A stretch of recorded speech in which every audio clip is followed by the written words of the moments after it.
चलो कोई बात नहीं, एक बार फिर से रिपीट करते हैं तो फिर से आ जाएगा रिकॉर्डिंग। ठीक है, हम क्या बोल रहे थे कि लाइट अप करना है, कब करना है? कल 2 बजे करना है मुझको लाइट अप, है ना? तो आज मेरा क्या क्या काम है वो देख रहे थे। बताओ दिनेश, बताओ अभी, वो रिपीट करते हैं। क्या क्या देखो, सबसे पहले डीएम प्लांट रेडी, मुझे वाटर ड्यूरेटर सब तक भरना है। डीएम प्लान चल रहा है कि नहीं चल रहा है, तो तुम्हारा पानी तैयार हो रहा है कि नहीं हो रहा है, हो जाएगा ना। उसके बाद कोल प्लांट पीएचपी से कोल आता है, पीएच कोल प्लांट कोल।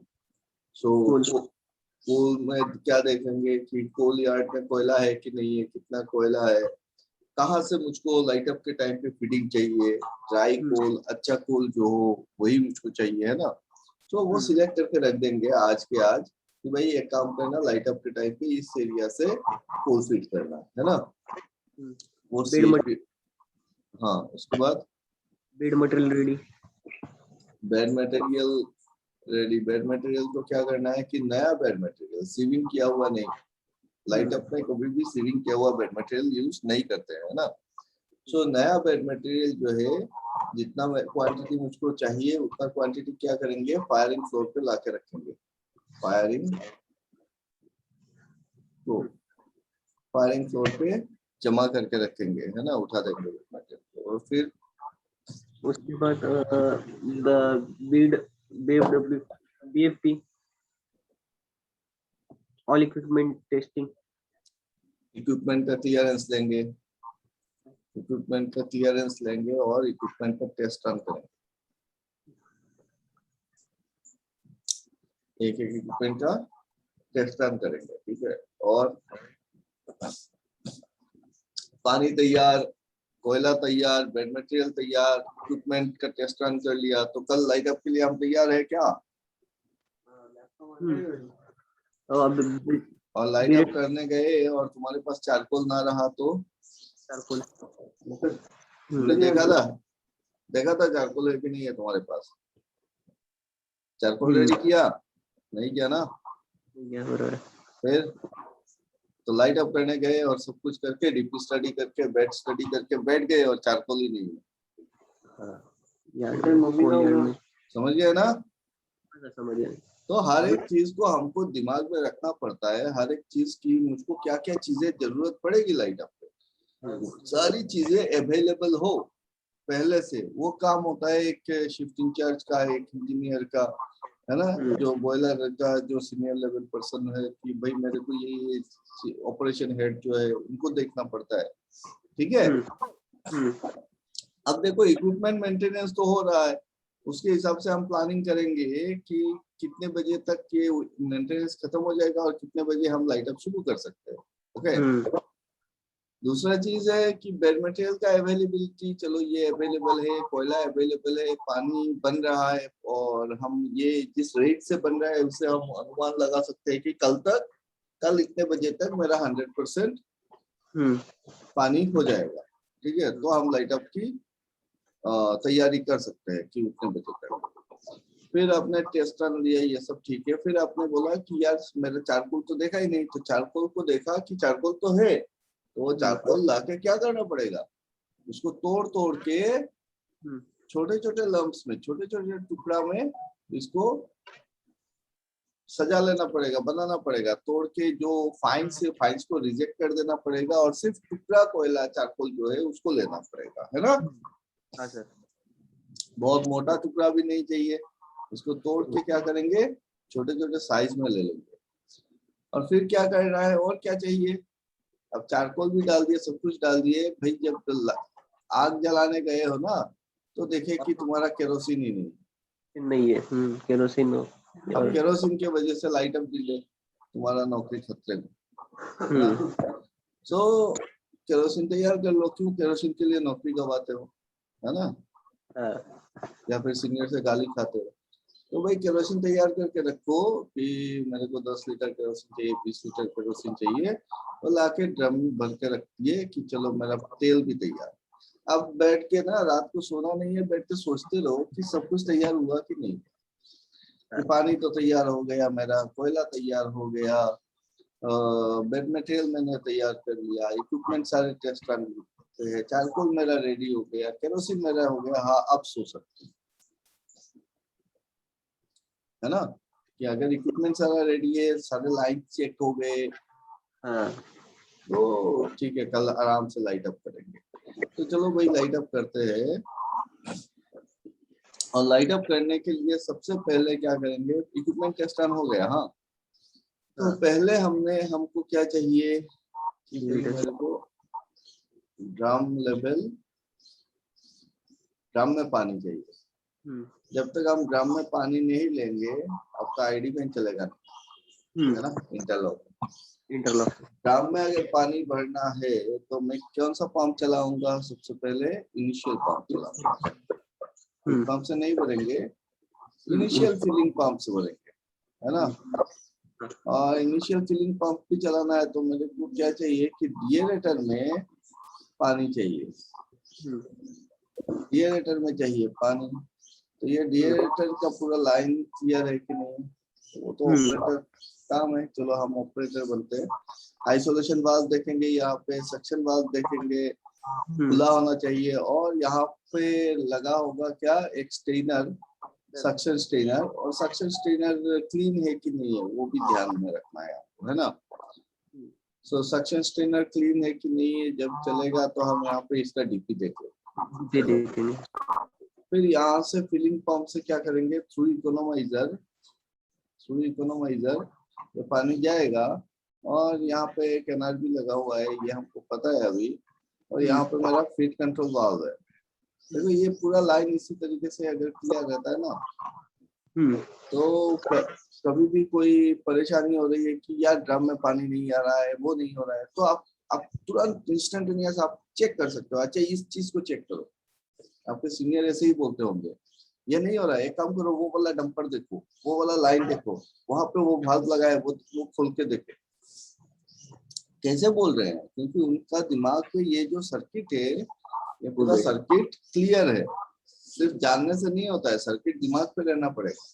तो जब मैं बोल रहा हूँ कि फीड पंप है और फीड पंप में चला के ड्रम को भर रहा हूँ, या फिर इनिशियल फिलिंग पंप से, इसके पैरेलल ही होगा, इनिशियल फिलिंग पंप से मैं ड्रम को भर रहा हूँ, तो मेरे को आइडिया है कि यहाँ पे मेरा एक एफसीबी है, फीड कंट्रोल वाल्व है। और फीड कंट्रोल वाल्व से पहले यहाँ पे मेरा एक वाल्व है, जिसको मैं बोल रहा हूँ क्या, टीसीबी, है ना, टेम्परेचर कंट्रोल वाल्व।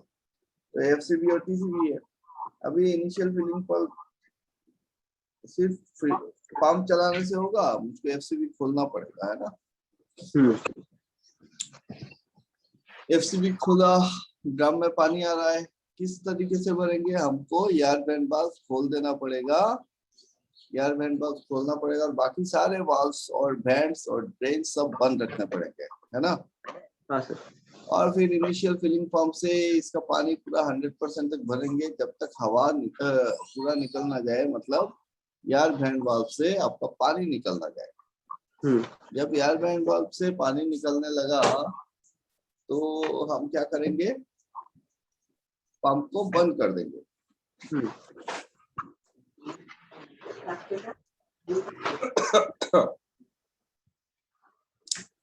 हम पंप को बंद करेंगे, लेकिन एयर वेंट वाल्व को बंद नहीं करेंगे, है ना। और फिर क्या करोगे आप, सीवीडी और आईवीडी का लाइन खोल दोगे, तो पानी क्या होगा, धीरे धीरे ड्रेन होते होते होते होते वो नीचे कितना लेवल पे रखता है, पकड़ लो 20% पे रख दिया, लो लेवल अलार्म पे रख दिया, है ना। अब क्या है कि ड्रम में तो पानी आ गया, मेरे को लाइट ऑफ करना है, पानी मेरा ओके, फिर पंप बंद कर दो, इनिशियल पंप बंद कर दो, एफसीबी बंद कर दो, एयर वेंट वाल्व खुला है, मेनस्ट्रीम स्टॉप वाल्व बंद होगा, है ना। और अभी एमएसबीटी वगैरह सब बंद ही है, कोई दिक्कत नहीं। अब मेरा नेक्स्ट काम क्या है कि उसको स्टडी करना है। सबसे पहले पानी जब ले लिया तो सबसे पहले स्टडी करेंगे डीपी स्टडी। उससे पहले एक बार बॉयलर में घुमाओ लड़का हर एक कोने पे कि भाई कहीं पे कोई लड़का काम पे तो नहीं है, कहीं पे घुसा हुआ तो नहीं है। अब पता चला कि आप इधर से शुरू कर रहे हो और उधर ईएसपी में लड़का लगा पड़ा है कि प्लेट साफ कर रहा है अभी। होता है ना, एपीएच के अंदर ट्यूब साफ सफाई कर रहा है लड़का, अंदर है और आप चालू कर रहे हो, है ना। तो इस तरीके का एक्सीडेंट भी होता है कभी कभी। तो आपको इंश्योर करना है कि मेरे हर एक इक्विपमेंट और हर एक जो मैन होल डोर है वो सारे बंद है, कोई मेंटेनेंस वर्क नहीं चल रहा है, या फिर जिसमें चल रहा है वो हम चालू नहीं कर रहे हैं और उससे दिक्कत नहीं है। वो सारे पहले ह्यूमन सेफ्टी देखते हुए अपने सारे डिपार्टमेंट से क्लियरेंस लेंगे, मैकेनिकल से क्लियरेंस लेंगे। देखो, चलाने का मतलब ये नहीं है कि आप जाओगे और चला दोगे। अगर आप शिफ्ट इंचार्ज हो तो आपको पहले क्लियरेंस लेना पड़ेगा। कहाँ से लेना है? इलेक्ट्रिकल डिपार्टमेंट से क्लियरेंस लेना है और रिटर्न लेना है, ठीक है, वार्वेल नहीं। नॉर्मली कुछ होगा नहीं, बट इन केस कोई एक्सीडेंट हो जाता है, पकड़ लो एक इलेक्ट्रिकल का लड़का काम कर रहा है और आपने वही मोटर चालू कर दिया, वही पंप चालू कर दिया, ठीक है, आईडी फैन का फीडर खोल के बैठा है और आप यहाँ से स्टार्ट मारते हो और आईडी फैन का मोटर में वो पकड़ के मर गया, किसकी जिम्मेदारी? तो ये पूरा का पूरा जिम्मेदारी जाएगा शिफ्ट इंचार्ज के ऊपर, है ना। शिफ्ट इंचार्ज के ऊपर। इलेक्ट्रिकल एचओडी क्या बोलेगा? बोलेगा हमने तो बोला था, आपने क्यों चालू कर दिया, हल्ला करेगा। तो आपको क्या करना है, अपना सेफ्टी देखते हुए आपको लेना है क्लियरेंस लेना है, वो भी रिटन एक फॉर्मेट बना के रखो और वहां पे कि सारे इक्विपमेंट के आप क्लियरेंस ले लो। जिसका क्लियरेंस नहीं मिला एक ही चार्ट पे, पहले तो एक ही चार्ट पे लाइट अप के टाइम पे एक ही चार्ट पे बनाओ, सारे इक्विपमेंट लिखा हो इलेक्ट्रिकल क्लियरेंस, यहाँ पे एचओडी साइन करेगा, तो हर एक में क्लियरेंस है कि नहीं है वो दिखाएगा, है ना, सो दैट कोई गड़बड़ ना हो। जब आपने क्लियरेंस ले लिया डिपार्टमेंट से, अब आप इक्विपमेंट चला रहे हो, तो क्या करेंगे, पहले हम करेंगे डीपी स्टडी। डीपी मतलब डिफरेंशियल प्रेशर, डीपी स्टडी मतलब डीपी का फुल फॉर्म क्या होगा? डिस्ट्रीब्यूटर प्लेट, है ना। तो प्लेट का स्टडी करेंगे और हमने देखा है कि किस तरीके से करना है, उससे क्या नतीजे निकलते हैं, हमको पता चलता है ना कि कितना यार प्रेशर ड्रॉप हो रहा है, वो सारी चीजें हमको पता चल जाती है डीपी स्टडी से। हम गैस प्लानम प्रेशर मेंटेन करेंगे -5 mmWc और इस तरीके से करेंगे। उसके बाद सेकंड काम क्या होगा, डीपी स्टडी होने के बाद हम करेंगे बेड स्टडी। तो बेड स्टडी करने के लिए क्या करना पड़ेगा, आप डीपी स्टडी के बाद सारे इक्विपमेंट फिर से बंद कर दो और फिर क्या करो कि ये जो बॉयलर का बेड है उसमें पूरा का पूरा बेड मटेरियल भर दो जितना आपको चाहिए, है ना। तो बेड मटेरियल जब भर देंगे, बेड मटेरियल भरने के बाद यहाँ पे क्या करेंगे, हम एक एक करके सेम जैसे हमने डीपी स्टडी किया था बेड स्टडी करेंगे और इसमें देखेंगे कि भाई मिनिमम फ्लूइडाइजेशन एंड मैक्सिमम फ्लूइडाइजेशन।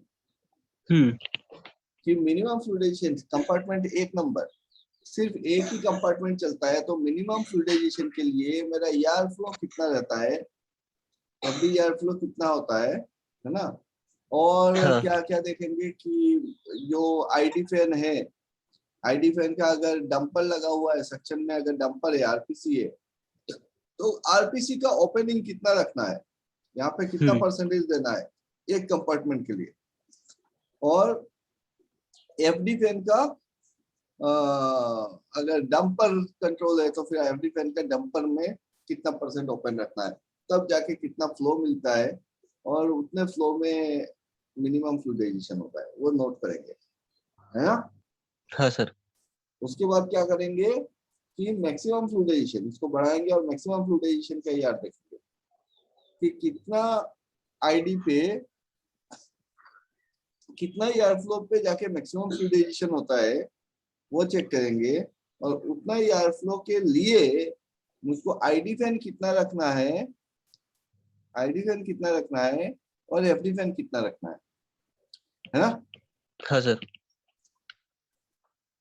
ये पूरा का पूरा नोट करेंगे। फिर हम ये देखेंगे कि 2 कंपार्टमेंट के लिए कैसे करेंगे, 3 कंपार्टमेंट होने से कितना एयर फ्लो होता है, 4 कंपार्टमेंट होने से एयर फ्लो कितना होता है, आईडी फैन कितना रखना है, एफडी फैन कितना रखना है ना। क्योंकि आप तो डंपर से ही आप कंट्रोल कर रहे हो ड्राफ्ट को, समझ में आ रहा है। हाँ सर। अगर डंपर की जगह पे अगर यहाँ पे आईडी में बीएफडी लगा है, एफडी में अगर बीएफडी लगा है, तो हम डंपर ओपनिंग के बदले क्या चेक करेंगे, हम लिखेंगे आरपीएम, है ना, कि आईडी का कितना आरपीएम होने से इतना एयर फ्लो आता है, सॉरी फाइनेंस प्रेशर इतना होता है, एफडी का कितना एयर फ्लो होने से उसको इतना एयर फ्लो मिल रहा है। ठीक है, तो ये दोनों चीजों को स्टडी हम करेंगे, समझ में आ रहा है। अब बेड स्टडी के बाद क्या करोगे बताओ।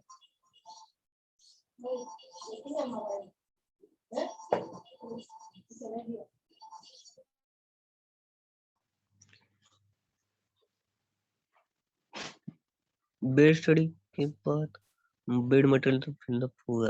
हाँ, बेड मटेरियल फिलअप हो गया, बेड स्टडी हमने कर लिया, बेड स्टडी करके हमने मिनिमम फ्लूइडाइजेशन मैक्सिमम फ्लूइडाइजेशन एयर फ्लो निकाल दिया।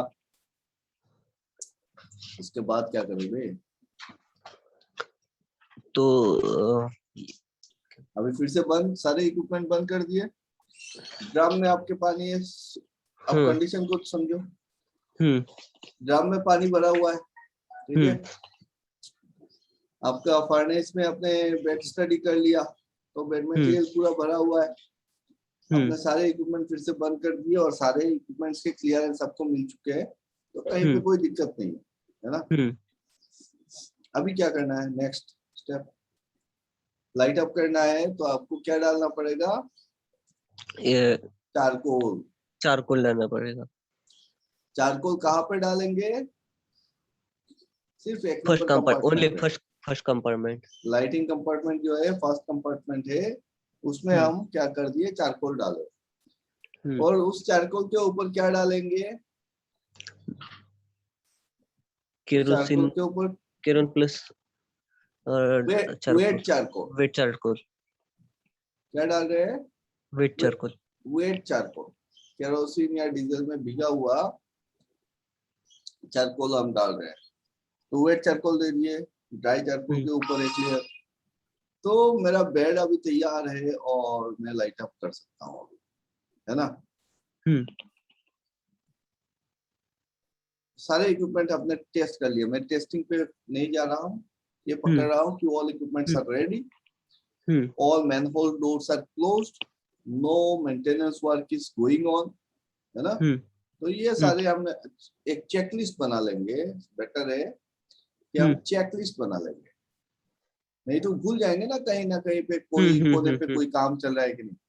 तो ऑल इक्विपमेंट के हिसाब से चेकलिस्ट बना लेंगे कि हाँ भाई मेरा मेंटेनेंस वर्क नहीं चल रहा है, या फिर इस इक्विपमेंट में नहीं चल रहा है, इस इक्विपमेंट में नहीं चल रहा है, इस इक्विपमेंट में नहीं चल रहा है, और एक बार चेकलिस्ट पूरा स्टडी करेंगे, हाँ ऑल एवरीथिंग इज डन। हम क्लियरेंस के लिए भी ये बनाएंगे, एक फॉर्मेट बना लेंगे कि इलेक्ट्रिकल से क्लियरेंस मिल गया, मैकेनिकल से क्लियरेंस मिल गया, इंस्ट्रूमेंट से क्लियरेंस मिल गया। अब जब चालू करेंगे तो मेरा केरोसिन भिगा हुआ चारकोल है, अब मुझको जरूरत क्या है कि मैं स्वैप बनाऊं और एक कुछ कपड़ा ले लूं, या फिर कुछ बोरा कट कर, थोड़ा मोटा कपड़ा, हैवी कपड़ा, और उसका स्वैप बना के केरोसिन में भिगा के क्या करे, इसमें आग लगाएंगे और इसको फेंकेंगे, जगह जगह पे फेंकेंगे, 4-5 स्वैप चारों कोने में, बीच में, है ना, ताकि जो आग जब जले तो ये पूरा तो इतना मोटा सा लंबा सा बेड है, तो ये अगर सरफेस है बेड का, तो पकड़ लो आपने इधर फेंका तो यहाँ पे आग लग गई, आपने यहाँ पे फेंका तो ये पूरा एरिया कवर हो गया, लेकिन यहाँ पे जलेगा नहीं? जलेगा नहीं जाएगा, यहाँ से आग यहाँ तक आते आते इधर का जो चारकोल है वो जल वो के खत्म खाक हो हो जाएगा। जाएगा। तो आपको जल्दी जल्दी से इधर भी फेंकना है, इधर फेंकना है, यहाँ पे फेंकना है, यहाँ पे फेंकना है ना, बीच में फेंकना है। तो इस तरीके से फेंक देना है ताकि ये पूरा का पूरा एरिया कवर हो जाए। अब यूनिफॉर्मली क्या होगा, चारकोल जलना शुरू करेगा। और जब चारकोल जल रहा है तो मैंने क्या किया, आईडीएफटी चल रहा है लेकिन इसके डंपर सारे बंद है, या फिर एकदम मिनिमम आरपीएम पे मैं चला के रखा हूँ ताकि हवा कोई फ्लूइडाइजेशन नहीं हो रहा है अभी। स्टैटिक बेड पे सिर्फ मिनिमम एयर के साथ आपका चारकोल जल रहा है।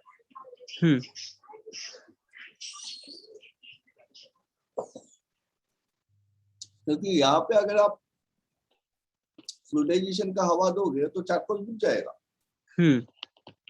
तो क्या स्टेटस क्या है अभी, आपने आग फेंका, आपके सारे फैन चल रहे हैं, फैन क्या क्या चल रहा है, आईडीएफडीपीए तीनों फैन चल रहा है, लेकिन उनके सक्शन डंपर बंद है। हाँ, सक्शन डंपर बंद है। और पीए का खोल के रख सकते हैं या फिर पीए बंद, क्योंकि हम यहाँ पे कंपार्टमेंट डंपर तो बंद ही रख रहे हैं। ठीक है। अब देखो क्या करना है कि जब आपका ये हो रहा है, यहाँ पे आग जल रहा है, चारकोल जल रहा है, तो क्या दिखेगा हमको, इफेक्ट कहाँ पे दिखेगा? हमको इफेक्ट दिखेगा टॉप एंड बॉटम टेम्परेचर। यहाँ पे दिया हुआ है कंपार्टमेंट 1 का टेम्परेचर, टॉप टेम्परेचर, और ये बी जो है वो बॉटम टेम्परेचर है। ठीक है। तो टॉप टेम्परेचर और बॉटम टेम्परेचर का क्या इफेक्ट आएगा बताओ?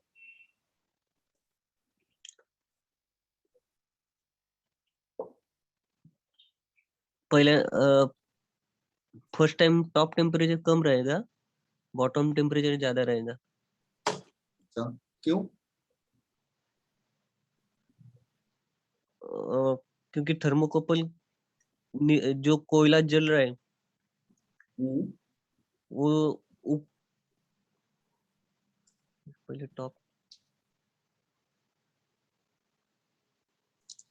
टॉप टेम्परेचर मतलब क्या?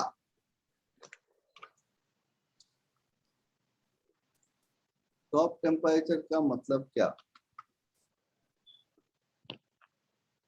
थर्मोकपल ऊपर बेड हाइट के,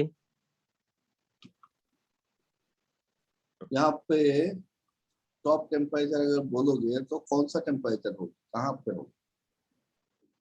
ये रहा मेरा फर्नेस, है ना, यहाँ तक मेरा bed material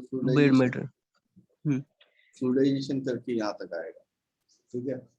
so bed material जो भरेंगे, ये तो काफी छोटा एरिया है, चलो मैं थोड़ा सा यहाँ तक ले रहा हूँ, यहाँ तक मेरा बेड मटेरियल भरा हुआ है।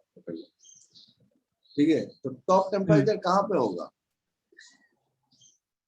शिप इस बेड मटेरियल के ऊपर कहीं पे होगा, इस साइड में कहीं पे होगा, ट्यूब का मिडल यहाँ पे होगा,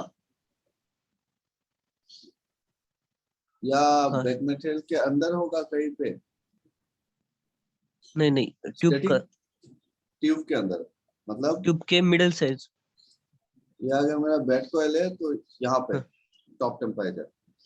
हाँ सर।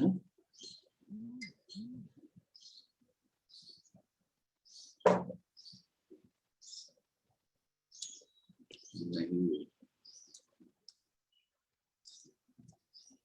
ये अगर मेरा फर्नेस है, अगर आपका बेड मटेरियल यहाँ तक भरे हुए हो, हाँ, बेड मटेरियल के अंदर क्या है, आपकी एयर नोजल्स है ना, हाँ। और नहीं, कोल नोजल बेड मटेरियल के अंदर नहीं रहेगा, कोल नोजल तो उससे निकला होगा। अगर कोल नोजल बेड को ढक दोगे, हाँ, तो ये बेड मटेरियल इसके अंदर चला जाए, है ना। तो कोल नोजल के नीचे तक बेड मटेरियल भरेंगे, और जो हम लोग जो टॉप और बॉटम टेम्परेचर बोलते हैं, ये टेम्परेचर होता है एयर नोजल से ऊपर, इस जोन पे। ठीक है। ओके। ये होगा मेरा बॉटम टेम्परेचर, और टॉप का टेम्परेचर मतलब इस लेयर पे, टॉप लेयर पे। ओके, मतलब एयर नोजल से नीचे थोड़ा सा। हाँ, टॉप लेयर पे, मतलब इन दोनों के बीच पे पकड़ लो 10 सेंटीमीटर का गैप। तो जो बटम टेम्परेचर है वो नीचे वाला बेड मटेरियल का, जो बटम में बेड मटेरियल है या फिर बटम ऐश है, उसका टेम्परेचर आपको बता रहा है। ठीक है। ओके। और टॉप मतलब टॉप का जो बेड मटेरियल लेयर है उसका टेम्परेचर आपको बता रहा है। समझ में आया? हाँ सर। तो अब बताओ कि आपका क्या होगा यहाँ पे जब आपने सिर्फ चारकोल जला रहे हो। हाँ, टॉप का टेम्परेचर ज्यादा रहेगा, बॉटम का टेम्परेचर कम रहेगा। सो हीट मेरा ट्रांसफर। टॉप का टेम्परेचर बढ़ेगा हाँ, और बटम टेम्परेचर हल्का कम है। हल्का चेंज होगा।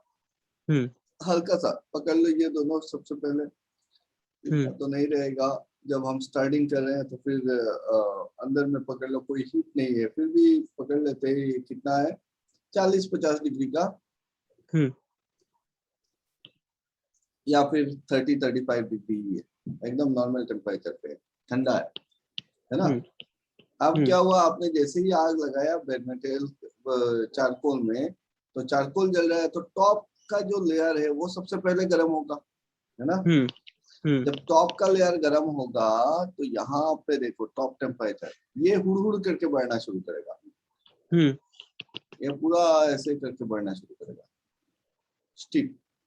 लेकिन यहाँ से जो हीट ट्रांसफर होगा, हम्म ये मेरा नीचे बॉटम लेयर, हम्म तो फर्स्ट तो थोड़ा सा बढ़ जाएगा, बट उसके बाद क्या होगा, वो धीरे धीरे धीरे धीरे करके बढ़ना शुरू करेगा, क्योंकि हीट ट्रांसफर उतना होता नहीं है ना यहाँ पे। सो बॉटम का टेम्परेचर आप देखोगे एकदम हल्का हल्का राइज कर रहा है, 40 डिग्री 41 डिग्री बढ़ना चाहिए, लेकिन वो एकदम ऐसे 42 डिग्री। और ये कैसे बढ़ रहा है, ये एकदम हुड़ हुड़ करके बढ़ रहा है कि 40 था, 45 46 47 48 ऐसे टक टक टक टक टक टक पूरा राइज हो रहा है। ठीक है, टॉप का टेम्परेचर। और बॉटम का टेम्परेचर जो है वो एकदम धीरे धीरे बढ़ रहा है।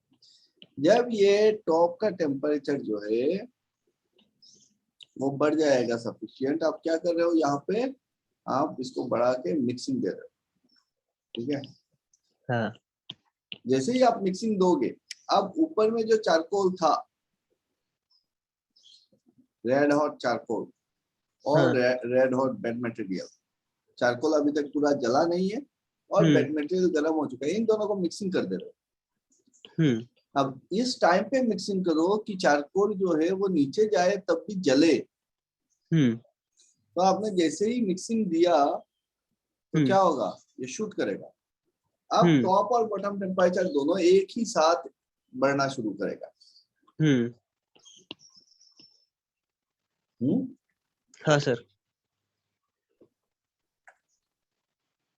फिर आपको मिनिमम फ्लूइडाइजेशन रखना है। पहले आपको हल्का हल्का हवा देना है, बहुत ज्यादा हवा दोगे तो ठंडा हो जाएगा। और फिर इसको टेम्परेचर को बढ़ा के लेके जाना है, कितना डिग्री, 600 डिग्री 600 के डिग्री। ऊपर। सिर्फ टॉप का टेम्परेचर जाने से नहीं होगा, टॉप बटन दोनों का टेम्परेचर जाना चाहिए। मतलब आपका जो मिक्सिंग है वो प्रॉपर रहे, टर्बुलेंस प्रॉपर रहे। आप फ्लेम को देखोगे, आप देखोगे कि जो लाइट अप करते हैं वो पूछते हैं कि कितना टेम्परेचर है, टॉप का टेम्परेचर बताओ, बटन का टेम्परेचर बताओ। हाँ ठीक है, तो अभी बताओ कितना हो गया। और साइमल्टेनियसली वो फील्ड पे क्या देख रहे होते हैं, बेड को देख रहे होते हैं कि फ्लेम को देख रहे होते हैं। टर्बुलेंस कैसा है मेरा, पूरा बेड होमोजेनियस टर्बुलेंस पे है कि नहीं है, पूरे बेड पे फ्लूइडाइजेशन हो रहा है कि नहीं हो रहा है। और जो कलर है फ्लेम का, कलर को ऑब्जर्व करते हैं कि ये कलर रेड हॉट कितना टेम्परेचर होने से किस टाइप का फ्लेम हो रहा है, वो एक आइडिया हो जाता है देखते देखते, है ना। तो जब रेड हॉट हो गया हो तो जाके हम क्या करेंगे, पकड़ में आ जाता है कि ये तो 600 डिग्री पहुंच गया होगा। अभी टाइम है, देखने से पता चलता है ना, अभी ये टाइम है कि हम कोयला छोड़ सकते हैं। उससे पहले छोड़ोगे तो अनबर्न होके बैठ जाएगा, कोयला जलेगा ही नहीं, इग्निशन टेम्परेचर के नीचे आ जाएगा, ठंडा हो जाएगा बहुत। और अगर उसके बाद छोड़ोगे तो कोयला को सफिशिएंट टाइम ही नहीं मिलेगा, ओवरहीट नहीं, सफिशिएंट टाइम ही नहीं मिलेगा कि जले, उससे पहले आपका चारकोल ठंडा हो जाएगा, चारकोल जल के राख हो जाएगा, है ना। क्योंकि हीट जो मिल रहा है बेड को कहाँ से मिल रहा है, चारकोल से ही मिल रहा है, कोयला तो दिए नहीं हो। तो चारकोल अगर जल जाएगा पूरा, उतना ज्यादा देर तक अगर आप पूरा बेड का ही टेम्परेचर बढ़ा रहे हो, चलो भाई एक काम करते हैं बेड का टेम्परेचर बढ़ाते हैं, तो बेड अल्टीमेटली ठंडा हो जाएगा ना एक टाइम पे, चारकोल सारा खत्म हो जाएगा। तो उस जगह को आइडेंटिफाई करना है कि कब मुझको कोयला छोड़ना है। जब हमने कोयला छोड़ दिया और कोयला अगर सही ढंग से सही साइज का गया, और कितना होना चाहिए एफपीसी बॉयलर में कोल का साइज,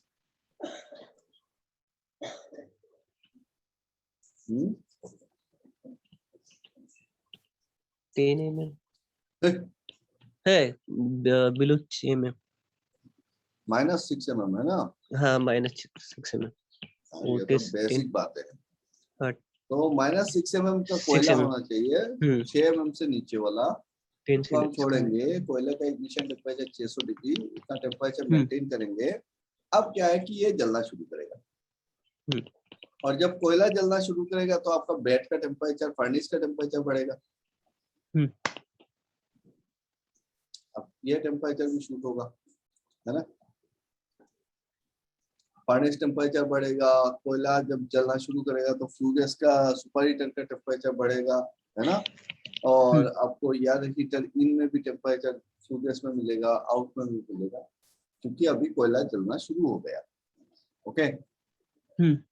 अब जब कोयला जल रहा है, आप क्या करोगे, इसका टेम्परेचर, बेड का टेम्परेचर को बढ़ा के लेके जाओगे कहाँ तक, 850 डिग्री, 850, उससे ज्यादा मत करना, 900 950 तक लेके मत जाओ, क्योंकि आप बोल नहीं सकते हो ये कब ओवरशूट होगा। और फिर दिक्कत कहाँ पे, एश फ्यूजन टेम्परेचर कितने पे है, एश फ्यूजन टेम्परेचर कितने में है, 950, 11 से 1100 डिग्री में है एश का फ्यूजन टेम्परेचर, ठीक है। हाँ। इसके ऊपर अगर जाएगा तो एश जो है वो मेल्ट हो जाएगा और क्लिंकर फॉर्म कर देगा। बेड मटेरियल फ्यूजन टेम्परेचर कितने पे है, 1400, 1400। तो ये टेम्परेचर क्रॉस नहीं करना चाहिए 1100। अभी पकड़ लो आप, यहाँ पे तो देख के चला रहे हो, तो आपको दिख रहा है कि चलो ठीक है 850 के करीब में है, थोड़ा सा बढ़ाया 900, थोड़ा ज्यादा हीट ट्रांसफर कर दूंगा, थोड़ा ज्यादा स्मार्टनेस दिखाए। और ये जो आपका थर्मोकपल है वो गलत शो करने लगा, हाई टेम्परेचर पे ये ओपन हो गया या कुछ हो गया। अब आपको पता ही नहीं है कि बेड के अंदर टेम्परेचर क्या है, और ये हुड़ हुड़ करके टाइम नहीं लगेगा ना, 900 से 1100 में टाइम नहीं लगेगा, समझ में आ रहा है। हाँ सर। तो ये रिस्क नहीं लेना है, 850 से 900 के बीच पे आप डिसीजन ले लो, 850 से 900 डिग्री के अंदर आप क्या करना है, दोनों कंपार्टमेंट को मिक्सिंग कर देना है ना। जैसे ही आप मिक्सिंग करेंगे, ये तो कंपार्टमेंट दोनों, दूसरा कंपार्टमेंट ठंडा था, तो मिक्सिंग देते ही क्या होगा, ये 850 था, अब ये शार्प डाउन करेगा, तो हम इसको डाउन होते होते होते होते 750 तक लेके आएंगे। तो 100 डिग्री का हीट जो है, एंथैल्पी है, वो 100 डिग्री मैंने यहाँ पे ट्रांसफर कर दिया, फिर इसको फिर से बंद कर दिया, है ना। और इसको फिर से 750 से 850 लेके जाएंगे, फिर ट्रांसफर कराएंगे, फिर ये डाउन होगा, फिर ट्रांसफर कराएंगे बढ़ा के। तो इस तरीके से क्या करेंगे, 2 नंबर कंपार्टमेंट का जो टेम्परेचर है उसको 600 डिग्री के ऊपर लेके आएंगे, इग्निशन टेम्परेचर के ऊपर, and then we will start the coal feeder 3 and 4। ये दोनों कोल फीडर किसके साथ कनेक्टेड है, सेकंड कंपार्टमेंट के साथ। हाँ सर। इसी तरीके से आपको 3 नंबर भी लेना है, 4 नंबर भी लाइन पे लेना है, समझ गए। हाँ सर। कोई सवाल?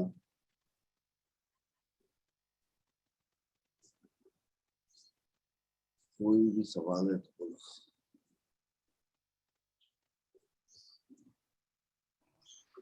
স্যাৰ আপোনাৰ যোনখিনি বেড মেটেৰিয়েল পৰে যে আপোনাৰ ক'ৰ ওপৰত পৰে এনে? हाँ हाँ, যোনখিনি আপোনাৰ বেড মেটেৰিয়েল আপোনাৰ ফাৰ্নিচাৰৰ ভিতৰত দিয়ে সেইখিনি ক'ৰ ওপৰত পৰে মানে কোন গৈ और পিনে ऊपर পৰে স্যাৰ বেড মেটেৰিয়েলটো? স্যাৰ ডাইৰেক্ট আপোনাৰ হেৰি আপোনাৰ কি বুলি কয় চৰি স্যাৰ কি বুলি কয় এইটো? স্যাৰ এয়াৰ নজল কেইটাৰ ওপৰততো নপৰে নহয়, কিবা এটা থাকিব তাৰ ওপৰত। ना ना यार नजर ऊपर। স্যাৰ ডাইৰেক্ট এয়াৰ নজলৰ ওপৰত পৰে নেকি? हम्म, ওকে ওকে ওকে।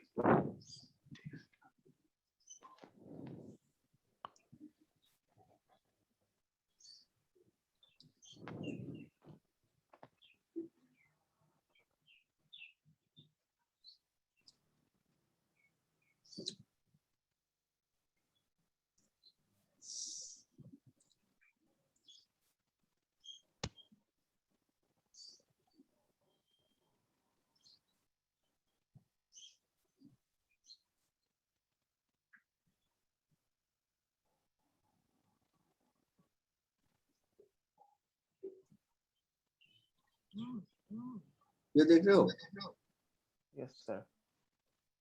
यहाँ पे ये जो दिख रहा है ना, ये सब यार नोजल्स है, ठीक है? तो सारे छोटे छोटे अगर ये चौक हो जाएगा तो यार नोजल से मतलब अगर चोक हो जाएगा, नहीं मतलब अगर चारकोल डालने से चौक हो जाएगा तो डायरेक्टली। मतलब चारकोल डालने से अगर यार नोजल चोक हो गया, हाँ नहीं, चारकोल डालने से, बेड मटेरियल डालने से यार नोजल चोक नहीं होता। इसका जो होल साइज है ना, ये हाँ। बहुत छोटा छोटा होल साइज होता है। जैसे आपका गैस बर्नर होता है ना, ओके ओके। आपका गैस बर्नर होता है, वो कैसा रहता है? इस टाइप का पाइप छोटा है, छोटा। हाँ। इस टाइप का। इसका देखो, ये जो यार नोजल है, इस टाइप का पाइप है, यह एपी प्लेट के साथ लगा है, और इसमें दो लाइन इस तरीके से साइड में, ऊपर नहीं, ऊपर तरफ नहीं, साइड में ऐसा होल रहेगा, ठीक है? अब साइड में होल है, आप इसको भर दो तो ये, और इतना छोटा छोटा है, हवा के लिए बनाया हुआ है। इसको मोटा होल तो देंगे नहीं, मोटा होल देंगे तो फिर आपका वेलोसिटी कम हो जाएगा, है ना? अगर आप नोजल में, यार नोजल में मोटा होल दे देते हो, कितना ही हवा निकलना है भाई, इतना एयर का मोटा होल, तो क्या होगा? जो हवा आएगी उसमें वेलोसिटी कम हो जाएगा ना, क्योंकि हमको पता है कंटिन्यूटी लो क्या था, लो area into velocity equal to constant. आप एरिया जितना बढ़ाओगे वेलोसिटी उतना घटेगा, एरिया जितना घटाओगे वेलोसिटी उतना बढ़ेगा। तो यहाँ पे आपको वेलोसिटी चाहिए तो आप छोटा छोटा होल रखते हो, 2 लाइन पे 3 लाइन पे आपका होल बना के रहेगा साइड में। ऊपर क्यों नहीं देंगे होल? ऊपर नहीं देंगे, अगर ऊपर तरफ होल होगा तो ये हवा सीधा ऐसे आएगा और सीधा निकल जाएगा, बहुत फास्ट निकल जाएगा, है ना? और साथ में फ्लाई ऐश वगैरह को लेके निकल जाएगा, मतलब क्या कहते हैं इसको, फाइंस को लेके निकल जाएगा, बहुत स्पीड होगा मतलब। तो हम साइड में रखते हैं, साइड में जब होल है तो ये जब हवा इधर से निकलेगा तो ये इस तरीके से स्प्रेड होगा, हर एक नोजल से निकलेगा और वो एक दूसरे से टकराएगा। यहाँ का जो हवा है वो ऐसे निकलेगा, साइड से निकल रहा है, साइड से निकल के वो उठ रहा है, समझ रहे हो? अगर ऊपर तरफ होगा तो सीधा निकल जाएगा और वो फाइंस को लेके निकल जाएगा, बहुत हाई वेलोसिटी। तो ऐसे होने से क्या है कि पकड़ लो, यहाँ पे बेड मटेरियल है आपके, ये एक नोजल पकड़ते हैं और इसके ऊपर पूरा बेड मटेरियल रखा हुआ है, तो वो जो हवा है ना, वो हवा ऐसे जाएगा और and the air will try to seek the least resistance path, और फिर वो निकल के आईडी पे खींचेगा तो निकलेगा, तो ये स्प्रेड होगा यहाँ पे और फिर वो निकल जाएगा। तो यहाँ पे हवा जो है वो बेड मटेरियल के नीचे नीचे जाके और उसी को फिर उड़ाएगा। बालू है तो वो खेलेगा ना, उसको बालू को हवा जितना बढ़ाओगे उतना वो उड़ेगा, इसी को हम पोजीशन बोल रहे हैं। Clear? Yes yes yes sir. Okay, और ये यहाँ पे दिख नहीं रहा है, ये जो है ये मोटा सा दिख रहा है, ये मोटा सा दिख रहा है ना, मोटा सा दिख रहा है, ये सब क्या है? कोल नोजल है, ठीक है? ये सब कोल नोजल है, these are coal nozzles. So एक कंपार्टमेंट में कितने कोल नोजल्स रखे हैं? 4 कोल नोजल्स रखती हो। मतलब सर आपका चारकोल जब जल के 600 डिग्री मतलब पहुंचेगा तब मतलब नीचे से कोयला मतलब भिजेगा कोल फीडर। हाँ, कोल फीडर से ये कोल नोजल से कोयला आके इसी बेड पे घुस ओके जाएगा, ठीक है? ओके इसी बेड पे आके मिलेगा। अब कोल नोजल जो होता है उसमें भी आप देखोगे ये मोटा सा पाइप है ना, तो ऐसे खुला नहीं होगा, उसके ऊपर इस टाइप से प्लेट लगा होगा। तो ऊपर वाला प्लेट पूरा बंद है। अब जो कोयला इधर से आएगा वो कोयला सीधा जाके ऐसे नहीं निकल सकता है, ऐसे निकलेगा तब तो वो शूट करके एकदम डायरेक्ट निकल जाएगा। तो वो भी स्प्रेड होगा बेड पे, इस साइड से निकलेगा। ओके ओके समझ रहे हो? चारों तरफ से वो साइड से निकल रहा है कोयला। Okay okay sir. और ये ड्रेन कहाँ पे होता है? बेड मटेरियल जल क्या चीज? बेड मटेरियल जल के ड्रेन कहाँ पे होता है मतलब? ड्रेन बाहर करते हैं। ओके ओके मैं दिखा रहा हूँ, ये थोड़ा सा दिख रहा है आपको? Yes sir yes sir yes sir. ये देखो, जो एयर नोजल से यहाँ पे देखो ये होल है, ये सारे होल है।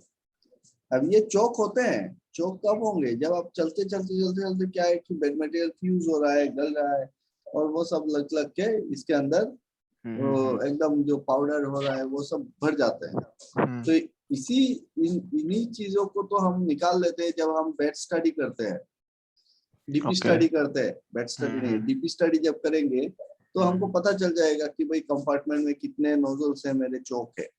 फिर ये सबको आपको ये लेके साफ करना पड़ेगा, क्लीन करना पड़ेगा, है ना? ज्यादा चौक हो जाएंगे तो क्या होगा, air box pressure DP across पे ज्यादा होगा, हवा निकलने नहीं दे रहा। ये देखो मेरा कोल नोजल, इसके ऊपर ये प्लेट लगा हुआ है पूरा, है ना? और यहाँ पे, यहाँ से लेके यहाँ तक देखो गैप है, ठीक है?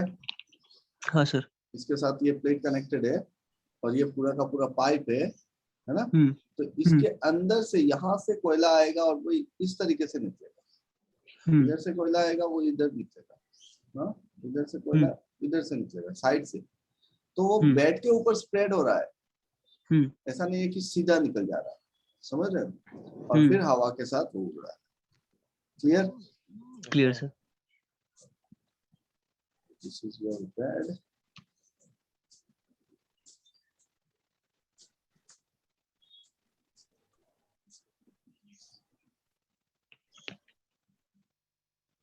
ये होता है फ्लूइडाइजेशन।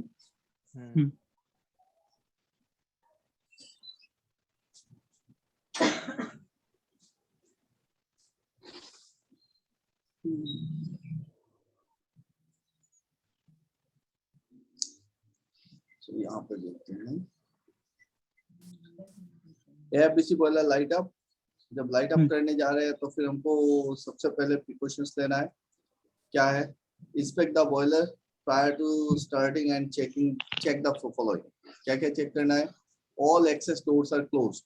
हमने बताया जितने सारे मैनहोल डोर्स है वो सारे क्लोज होने चाहिए, एक्सेस डोर्स सारे क्लोज होने चाहिए। ऑल पर्सनल क्लियर, आपको सारे डिपार्टमेंट से क्लियरेंस लेने हैं कि लेबर वगैरह अंदर तो नहीं है, मैकेनिकल का काम नहीं चल रहा है, इलेक्ट्रिकल का काम नहीं चल रहा है, इंस्ट्रूमेंट का काम नहीं चल रहा है ना? फिर all foreign materials are removed from furnace and pressure parts. क्या जहाँ जहाँ पे काम हुआ है वहां से अपने साफ सफाई बढ़ती है कि नहीं है, सारे चीजें निकाल दी है कि नहीं है। पता चला कि फर्नेस के अंदर ही बेलचा रह गया है ना, सरिया रह गया बड़ा सा, तो वो सारी चीजें हम निकाल देंगे।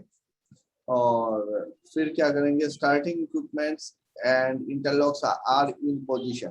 तो सारे इंटरलॉक्स चेक करेंगे और इक्विपमेंट चेक करेंगे। तो वो हम बाद में आगे चल के देखेंगे कि हर एक इक्विपमेंट का इंटरलॉक्स और कैसे चेक कर सकते हैं। क्योंकि जब आप चेकिंग पे लिए जाओगे, देखो यहाँ पे थोड़ा सा बता दूं, जब आप टेस्टिंग के लिए गए हो और पता चला कि नहीं मेरे ड्रम में तो काम चल रहा है, बॉयलर ड्रम में कुछ काम चल रहा है या फिर फीड पंप पे कुछ काम चल रहा है, फीड पंप पे काम चल रहा है और आपको आईडी एफडीपीए ये सारा टेस्टिंग लेना है। तो जब मेरे ड्रम में पानी ही नहीं है तो मैं आईडी फैन चालू कैसे करूंगा और टेस्टिंग कैसे करूंगा? सही है सर। तो कर सकते हैं क्या? नहीं सर। बिना ड्रम में पानी लेके कर सकते हैं टेस्ट रन? नहीं। आईडी फैन को टेस्ट कर सकते हैं क्या? नहीं सर। कर सकते हैं। क्या करना पड़ेगा? आपका ड्रम लेवल का जो फीडबैक है, हाँ। जो स्विच से आ रहा है ड्रम लेवल का सिग्नल, उसको बाईपास करना पड़ेगा। ठीक है, उसको क्या करना पड़ेगा? बाईपास करना पड़ेगा। जैसे मैं दिखाता हूँ, आपका जो भी ड्रम लेवल का ट्रांसमीटर को नहीं, और अगर ट्रांसमीटर से हो रहा है, अगर आपका ट्रांसमीटर से, जैसे यहाँ पे ड्रम लेवल सेटिंग्स किया हुआ है, हाँ, ट्रिप सेट पॉइंट, यहाँ पे आपका ड्रम लेवल आईडी फैन का साथ ड्रम लेवल का रिलेशन दिया हुआ है ना? हाई हाई दिया हुआ है 80%, इससे तो नहीं, लो लो 10% पे, इसको मैं 0 कर दूं, ड्रम लेवल सेट पॉइंट को चेंज करके 0 कर दूं, तो अगर मैं ड्रम लेवल सेट पॉइंट को 0 कर दूंगा ना, तो ड्रम लेवल का इंटरलॉक बाईपास हो जाएगा। फिर बिना ड्रम लेवल के मैं आईडी फैन को चला सकता हूँ 0 ड्रम लेवल पे। समझ में आया दिनेश? सर नहीं सर, मींस चालू कंडीशन में ऐसा कर चालू सकते हैं? नहीं ना, चालू में नहीं। अभी क्या है, अभी तो आपका टेस्ट रन ले रहे हो ना, आपके ड्रम में तो पानी है नहीं, मेंटेनेंस चल रहा है, आपको सिर्फ आईडी फैन चला के देखना है कि आईडी फैन सही चल रहा है कि नहीं चल रहा है। अब जब मेंटेनेंस चल रहा है, शटडाउन चल रहा है, तो हमको जरूरत होता है ना, एक एक इक्विपमेंट चलाते हैं। अभी क्या हम पूरा का पूरा वेट करेंगे कि मेरा पूरा लाइन क्लियर हो जाए, ड्रम क्लियर हो जाए, और फिर लाइट अप से पहले ही मैं टेस्ट करूंगा? अभी मेरे को मिला है, क्लियरेंस मिला है कि चलो भाई आईडी फैन का मेंटेनेंस हो गया है, तो एक बार चालू करके देख लो। ऑपरेशन वाला को मेंटेनेंस वाला क्या बोलेगा कि मेरा आईडी का काम खत्म हो गया, आप एक बार चेक कर लो। अभी आप जब चेक करने गए तो आईडी तो चालू ही नहीं हो रहा है, इंटरलॉक की वजह से ड्रम में पानी नहीं। तो आप ड्रम में पानी भरने गए तो देखा कि अभी ये आईडी फैन को क्लियरेंस देके फीड पंप को मेंटेनेंस पे ले लिया। आप फीड पंप चला नहीं सकते हो, या फिर उस लाइन को ही चला नहीं सकते हो, आपका फीड रिवर्टर लाइन पे कुछ काम हो रहा है ना?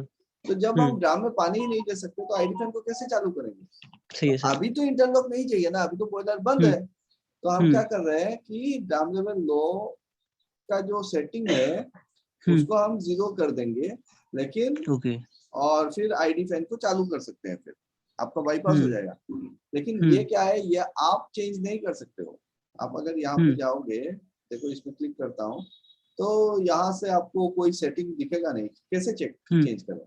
इसमें दिख रहा है, इसमें खुला है। मैं हाई हाई का जो सेटिंग है ना, उसको मैंने को चेंज कर दिया, 75 कर दिया, लेकिन लो लो लॉक है।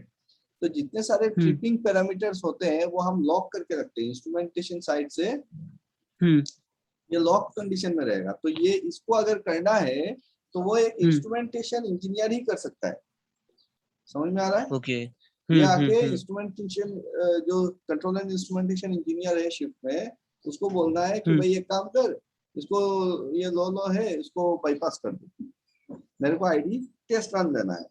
अब यहाँ पे बहुत सारी रेस्पॉन्सिबिलिटीज आती है। बहुत सारी रेस्पॉन्सिबिलिटीज कैसा कि ये सब रिटर्न में होना चाहिए, लॉगबुक में एंट्री होना चाहिए, या फिर आपका एक चेकलिस्ट बन के, मैं बार बार बोलता हूँ कि जो भी काम करो चेकलिस्ट के साथ काम करो। क्यों? आपने अभी आईडी को चलाने के लिए आपने आपके शिफ्ट में क्या किया, इसको बाईपास कर दिया। ठीक है, आपका जो इंस्ट्रूमेंट इंजीनियर था वो थोड़ा बहुत जानकार है, तो इसने क्या किया, ये इसको बाईपास तो कर दिया, और फिर आपका शिफ्ट खत्म हो गया, आप भी चले गए और वो इंजीनियर भी चला गया। अब जो नेक्स्ट बॉयलर इंजीनियर आया, उसको पता नहीं है कि ये तो ड्रम लेवल बाईपास है, उसके दिमाग में ही नहीं है, क्योंकि लाइट अप करना है, उसके दिमाग में और भी बहुत सारी चीजें चल रही है, प्रेशर में है ना बंदा। तो उसने क्या किया, ये चेक ही नहीं किया कि ड्रम लेवल का जो इंटरलॉक है वो बाईपास है कि नहीं, चेक ही नहीं, है ना? क्योंकि उसको तो लग रहा है ये तो सही होगा भाई, इसको कौन छेड़ेगा। सही है सर। बट ये मिस्टेक है, ये गलती, मतलब ऐसा नहीं है ना कि जानबूझ के किसी ने किया। ये क्या हो गया कि आपको आईडी बैंक चलाना था, आपने ड्राम लेवल को बाईपास कराया, और जिस इंजीनियर ने किया वो भी चला गया, आप भी चले गए, और इसी में चले गए, आपके दिमाग से आउट हो गया। अब जब दूसरा इंजीनियर आ रहा है और वो जब चला रहा है, उसके दिमाग में ही नहीं है कि ये वाला इंटरलॉक बाईपास हुआ है। तो इसीलिए जब भी बाईपास करते हैं तो क्या करना है, पहले तो लॉग बुक में एंट्री होना चाहिए, आपके शिफ्ट के लॉग बुक में। जब आप शिफ्ट के लॉग बुक पे आप एंट्री कर दोगे कि हाँ भाई मैंने इतने बजे ये वाला चीज बाईपास कराया है, इसको ठीक कर लेना, तो नेक्स्ट ऑपरेटर जो आएगा उसका रेस्पॉन्सिबिलिटी बनता है ना कि आपने आपके शिफ्ट में जो लॉग बुक आपने लिखा है, क्या क्या एंट्री हुआ है वो पढ़े। समझ में आ रहा है कि लॉग बुक को पढ़ना, कि आप तो बच गए। अब हाँ सर।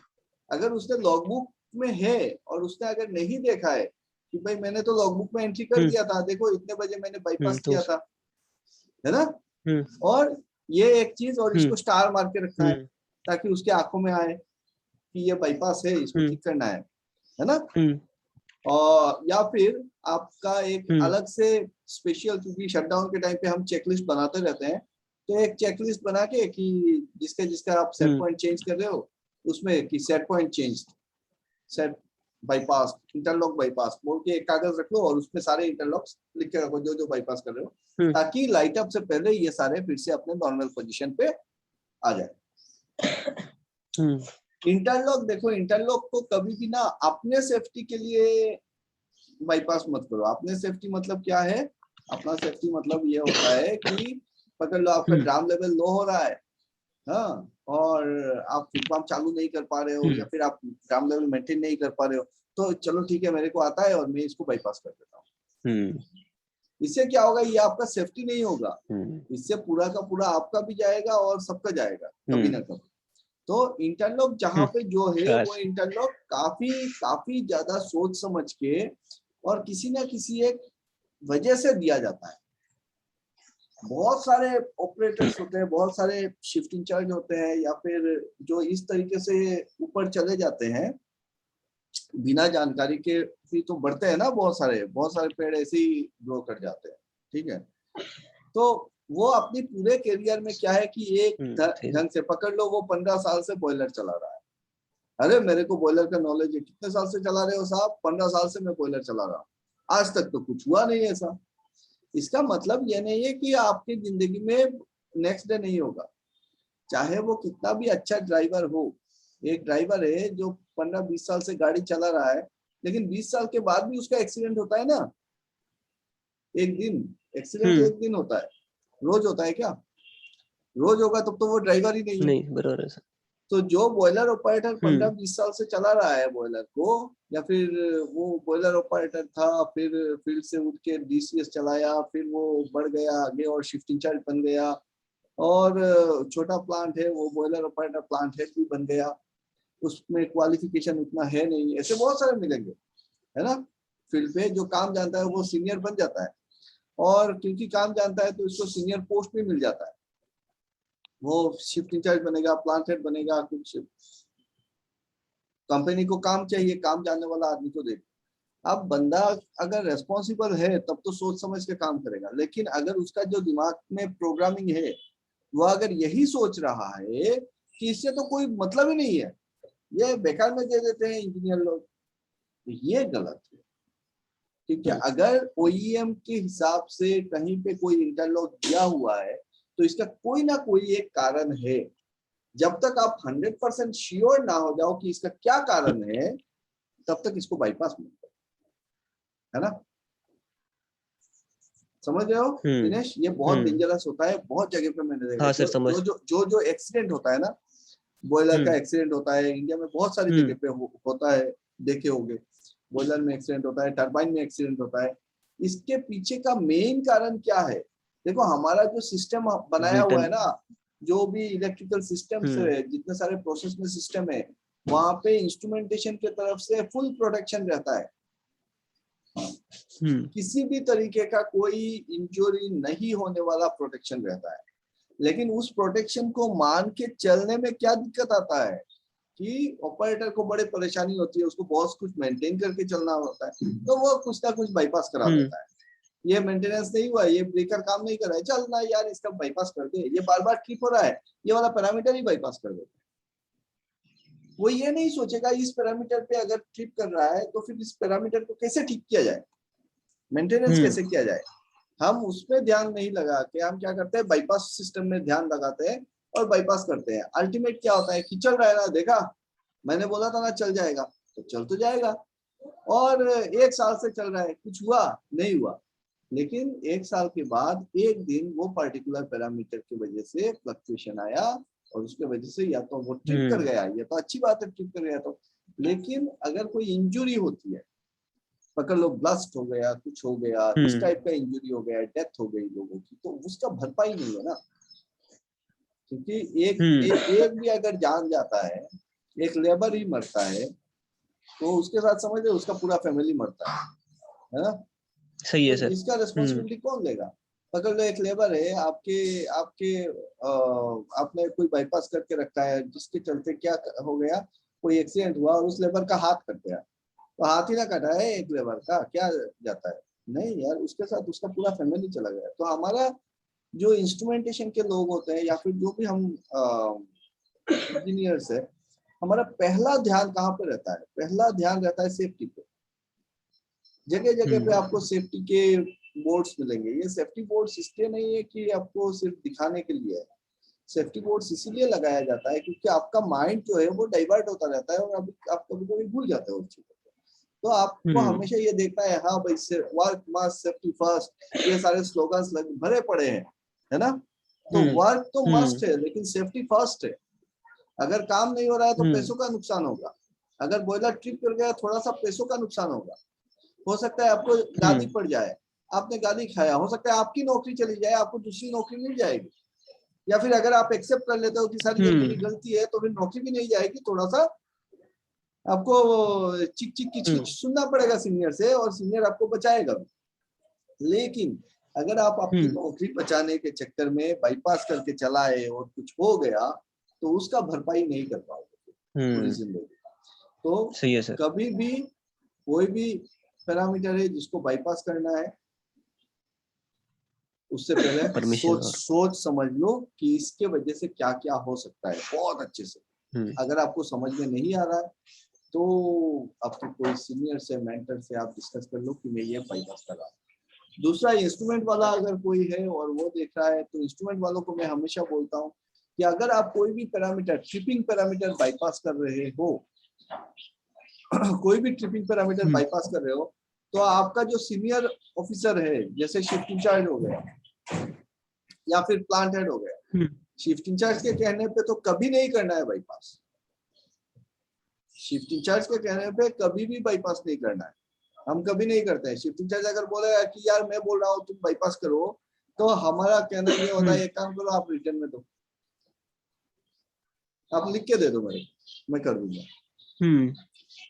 ठीक है, तो आप लिख के दे दो कि मैं बोल रहा हूँ ये वाला बाईपास करो, मेरे को करने में कुछ नहीं जाता है, मुझको ऑपरेशन समझ में नहीं आता है। इंस्ट्रूमेंट वाला वो बोलेगा मेरे को ऑपरेशन समझ में नहीं आता है, मैं बाईपास कर दूंगा एक झटके में, तुम मेरे को सिर्फ रिटर्न में दे दो। या फिर अगर और रेस्पॉन्सिबिलिटी लेता है तो उसको प्लांट हेड से बात करना चाहिए कि सर क्या करें, तो प्लांट हेड भी बोलेगा तब भी क्या करना है, आपको रिटर्न में लेना है कि सर एक काम करिए, आप एक मेल डाल दीजिए ये वाला पैरामीटर को बाईपास कर दो, ताकि कल को अगर कुछ गड़बड़ हो जाए तो प्लांट हेड आके ये ना बोले यार किसने बाईपास किया, वो उसने बोल दिया फोन पे और फिर आके वो तुम पे ही चढ़ेगा, कौन बोला था तेरे को, कुछ नहीं आता है। अरे यार नहीं, मेरे को आता है बहुत अच्छे से, आप ही बोले थे, अब तुम थोड़े ना उसके मुंह के सामने बोल पाएगा, क्योंकि वहां पे सीईओ खड़ा होगा, जीएम खड़ा होगा, आपका बड़ा बीपी खड़ा है और उसके सामने आके किस पे चढ़ेगा, वो तुम पे चढ़ेगा, है ना।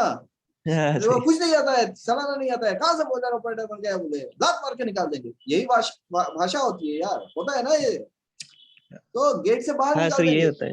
तो मेरा कहना है कि सब करो प्रोटोकॉल के अंदर करो। आपको कोई बोल रहा है कि यार बाईपास कर दो, में नहीं रहता ज्यादा, बाईपास कर दो, सारे काम करिए ना, आपका चेकलिस्ट रहे कि बाईपास करने वाला भी एक फॉर्मेट बना के रखो, है ना। सर आप यहाँ पे क्योंकि टाइम नहीं है, कब टाइम है, आप इसको साइन कर दीजिए बस कि आईडी फैन सेटिंग बाईपास, बस एक लाइन, और इसमें से ये करके आपने लॉगबुक पे स्टेपल करके रख दिया कि सर ये देखिए आप ही के ऑर्डर के हिसाब से हमने कर दिया है। और आप अपने लॉगबुक पे ये लिख दो कि ID fan low level tripping bypass as per instruction by plant head, as per instruction हो गया। तो कल के डेट पे आपके ऊपर नहीं आएगा।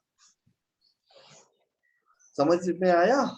तो ये सारे पैरामीटर्स का खेला बहुत ही इंपॉर्टेंट खेला होता है यहाँ पे हर एक चीज में।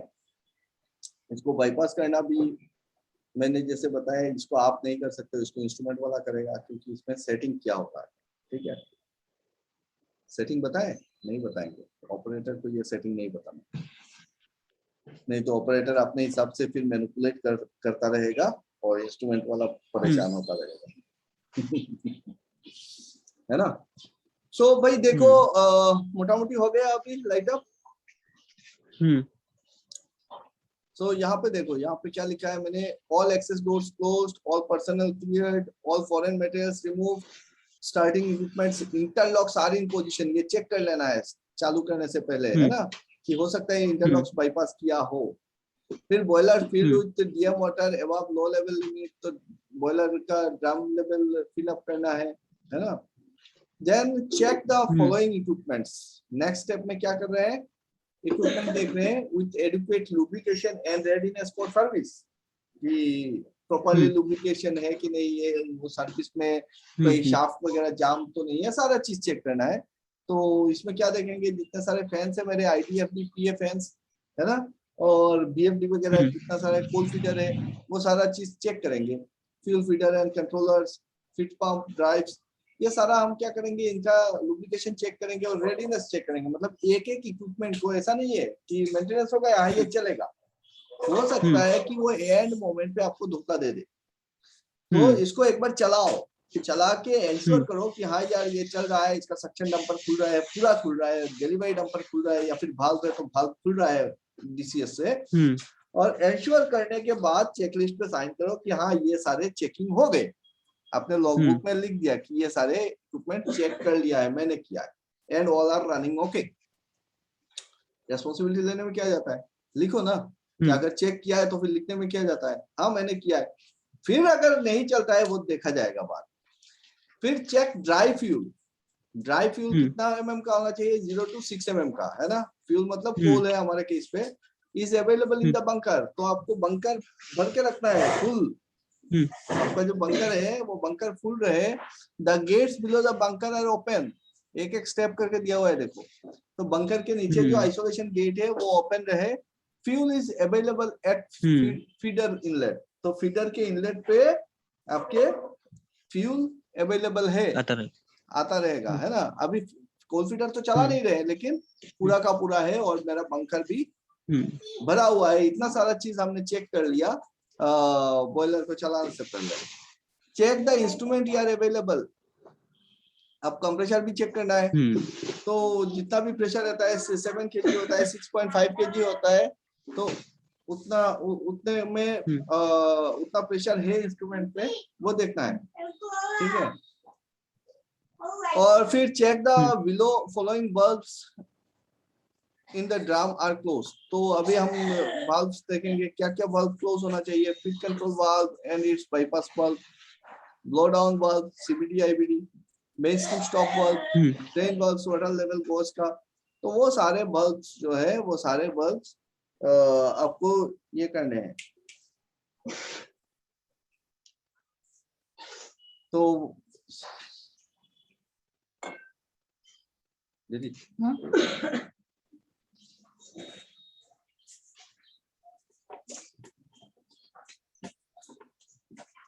Check following bulbs are kept open. तो बंद क्या क्या कर दिया हमने, क्या क्या बल्ब बंद कर दिया, हमने एफसीबी बंद कर दिया, बाईपास बल्ब बंद कर दिया, ब्लो डाउन बंद कर दिया, स्टॉप बल्ब बंद कर दिया, ड्रेन लेवल गोज का, वाटर लेवल गोज, ये सारा बल्ब हमने बंद कर दिया, है ना। अभी क्या करना है कि check the following bulbs are kept open. तो खुला क्या क्या रखना है, यार बैंड बल्ब को खुला रखना है ना। Water level goes pressure goes का जो आइसोलेशन वाल्व है, ट्रांसमीटर का आइसोलेशन वाल्व है ना, छोटा छोटा वाल्व रहता है, नीचे रूट वाल्व जो सारे होते हैं, वो सारे हमको क्या करने हैं, ओपन रखने हैं। समझ में आ रहा है? Valve before and after the feed control valve.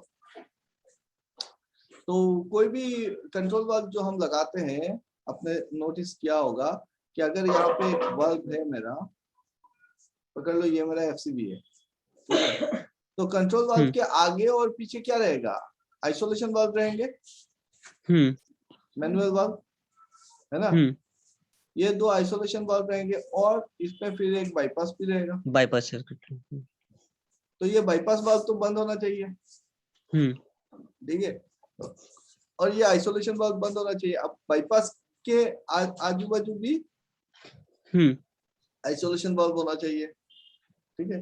तो ये जो पूरा सिस्टम है कि एक कंट्रोल वाल्व है, कंट्रोल वाल्व का एक बाईपास वाल्व है, और दोनों वाल्व के दो साइड में मैं आइसोलेशन वाल्व लगा रहा हूँ, ये पूरे का पूरा को मिला के हम बोलते हैं station.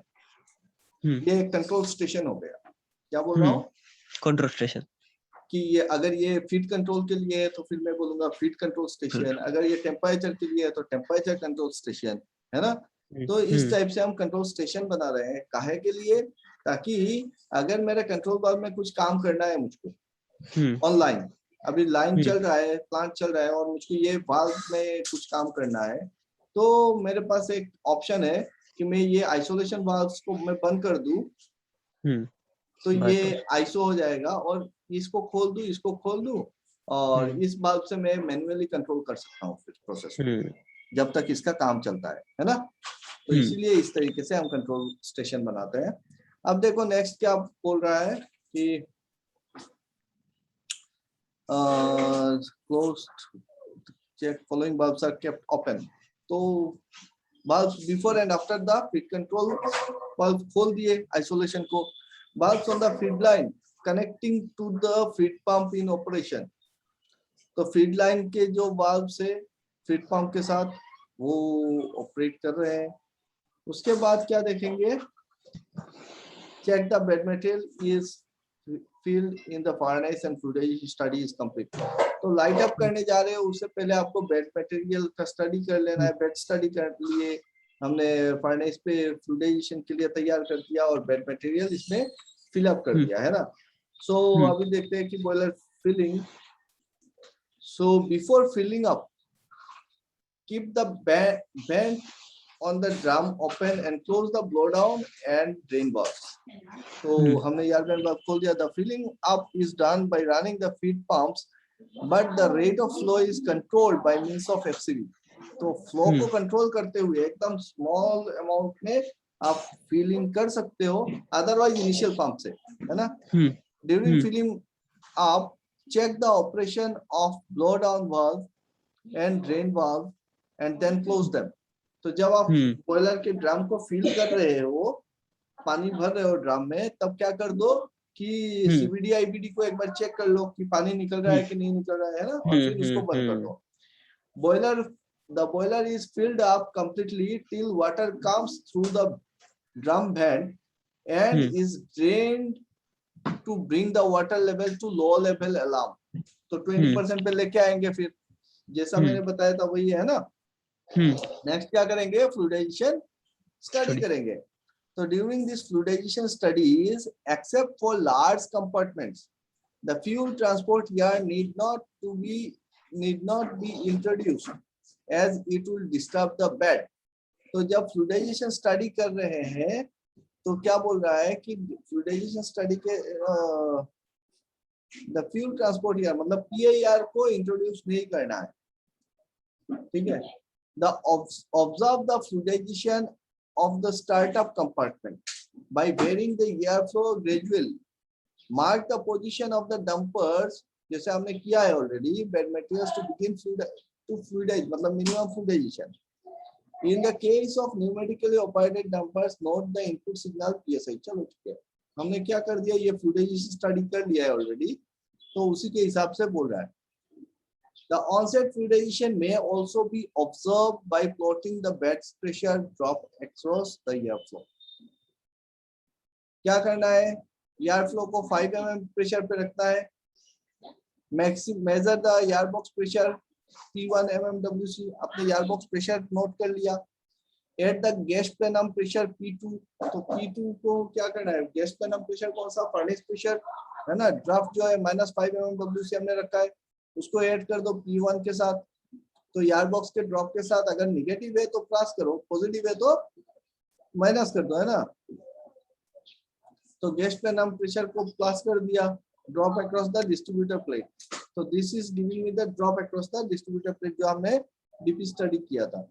Subtract P3 mmWc, which is the pressure drop across DP alone, which is measured in DP study. तो जो आपका P3 है, आपने जो DP स्टडी में निकाला था कि DP का ड्रॉप कितना होता है, उसको माइनस कर दो एंड तो हमको क्या मिल जाएगा कि बेड के अक्रॉस में ड्रॉप कितना हो रहा है ना। समझ में आ रहा है मैं क्या बोल रहा हूँ? हाँ सर, समझ गए समझ गए। The pressure drop across the bed is thus obtained for various air flows. The readings may be plotted in graph as shown. चलो ठीक है, नहीं दिखाना है यहाँ पे, ग्राफ मैंने दिखाया नहीं। So the air flow,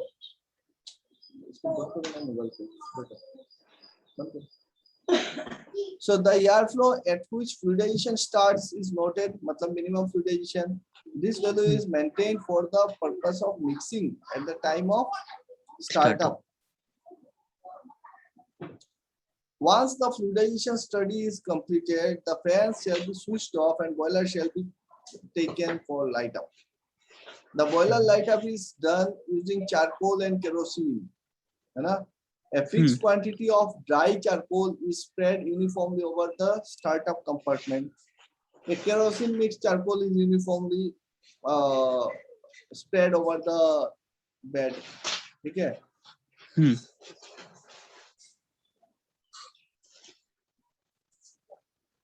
The fire is initiated using swab. Further, by proper airflow control, fan can be spread and fire can be spread, and heat released by charcoal is utilized to keep the bed material to a temperature above the ignition temperature of the fuel. अब समझ में आ रहा है बातें? In the process of preparing bed material, the required fluidization velocity is maintained in the bed by suitably opening the FD fan inlet dumper. तो आप dumper से control करो या VFD से कंट्रोल करो। तो in the process of preheating bed material, the required fluidisation velocity कितना पे करना है वो हम क्या करेंगे, FD से कंट्रोल करेंगे। Further the fuel feed rate is adjusted to maintain the temperature 800 to 850। ठीक है। The charcoal size below 15 mm shall not be accounted for the above quantity। तो चारकोल का जो साइज है ना, चारकोल का जो हमने लम्प्स बोला था, उसका साइज कितना होना चाहिए, 15 mm से ऊपर। ठीक है, 15 mm मिनिमम साइज। अगर 15 mm का नीचे का टुकड़ा है तो उसको हमको ऐड नहीं करना है। Clear? Then keep ID fan dumper open at the time of lighting up. This would reduce the possibility of furnace puff. Initiate the fire bushing numbers of swabs through the swabs। जैसा मैंने बताया था कि चारों तरफ ये क्या करना है, properly ignition, proper uniform fire होना चाहिए पूरे बेड में, वो तब जाके आपका बढ़िया से स्प्रेड होगा, है ना।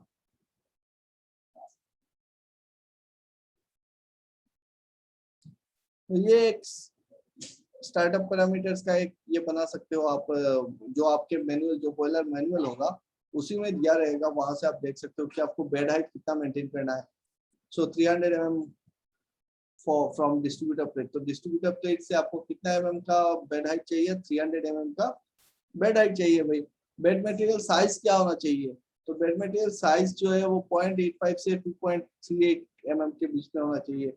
आपको चारकोल कितना चाहिए, आपको केरोसिन मिक्स चारकोल कितना चाहिए, ये सारे जो है वो डिपेंड करेगा किस पे, आपके बेड के साइज के ऊपर, है ना। और वो सारा डिटेल्स आपको मिल जाएगा आपके बॉयलर के मैनुअल में। ओके।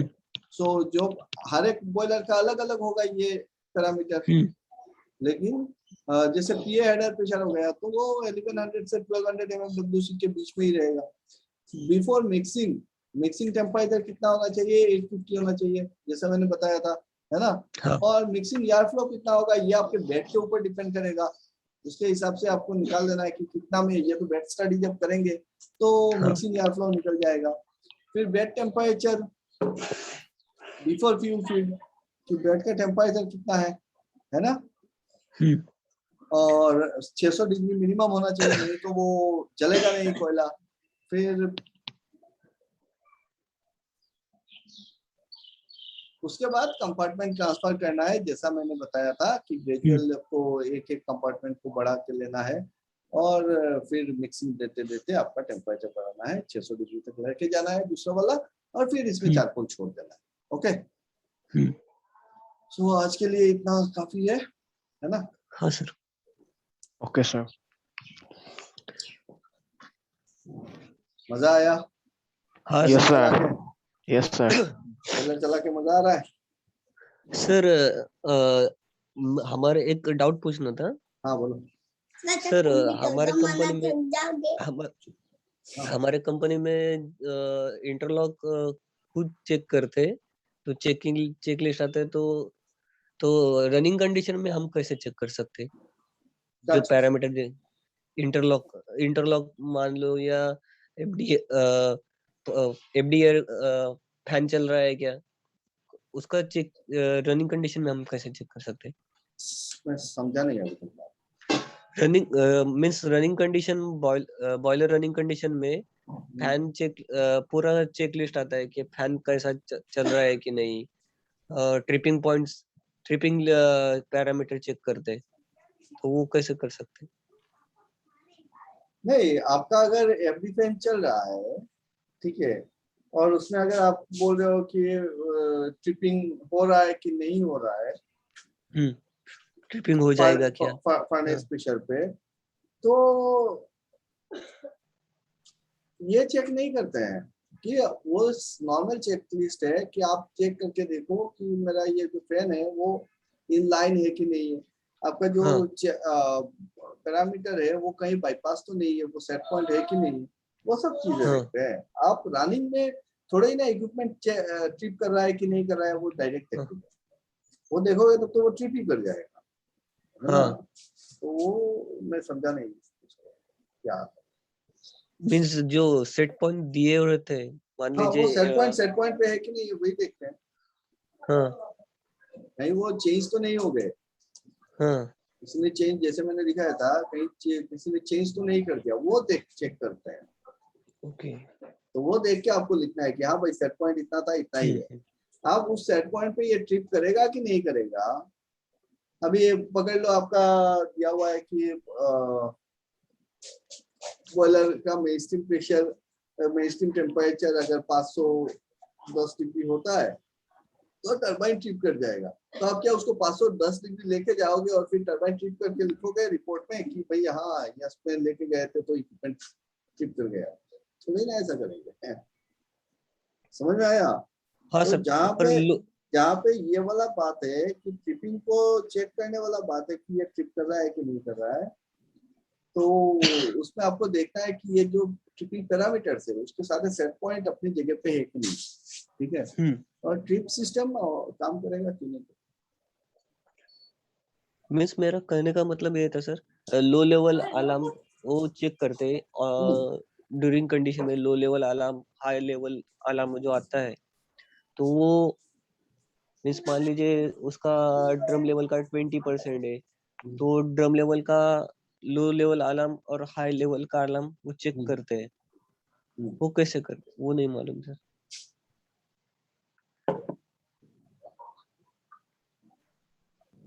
वो इंस्ट्रूमेंट वाला डायरेक्टली बाईपास करके कर सकता है कि अलार्म आ रहा है कि नहीं आ रहा है वो देखने के लिए, है ना। तो बहुत सारे तरीके हैं, या तो मैं अगर सिर्फ ये चेक करना है कि अलार्म आ रहा है कि नहीं आ रहा है उसमें, इसके लिए तो मैं अपना प्रोसेस पैरामीटर तो वेरी नहीं कराऊंगा ना।